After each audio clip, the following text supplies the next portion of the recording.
In the wake of recent events, including the Supreme Court's ruling on presidential immunity, the first presidential debate of the cycle, and questions now concerning President Biden's mental fitness, more and more voters are saying they just can't vote for either Joe Biden or Donald Trump. And there's actually a name for that group now. All right, they're being called double haters. Fox 5's Sharon Crowley has more on the role they could play come November.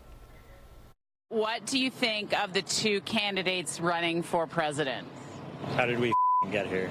If you feel the way he does, you might be what's known as a double hater. A double hater is a voter who really doesn't like either of the major party choices. Can't stand Donald Trump, really doesn't want to vote for Joe Biden, and would love to have an alternative in this race. One's clearly lost his mental capacity and one's a compulsive liar. I'm still aligned with my party, but I wouldn't root for either side right now with the current candidates.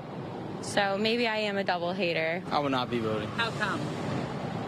I don't think either of them deserve to be voted for. Political analysts tell me in this tight race, voters who are so-called double haters may actually wield power when it comes to the outcome of the election. Double haters are both Democrats and Republicans.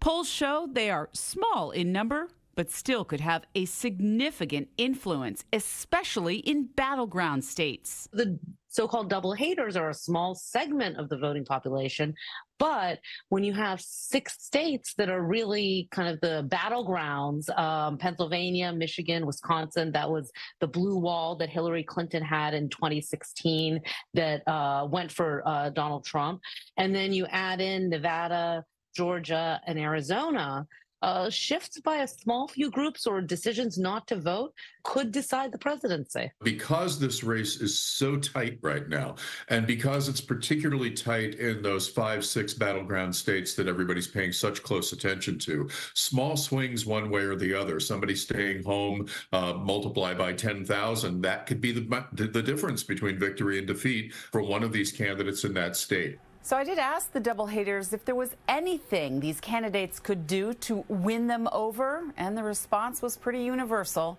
They'd have to drop off the ticket. Sharon Crowley, Fox 5 News.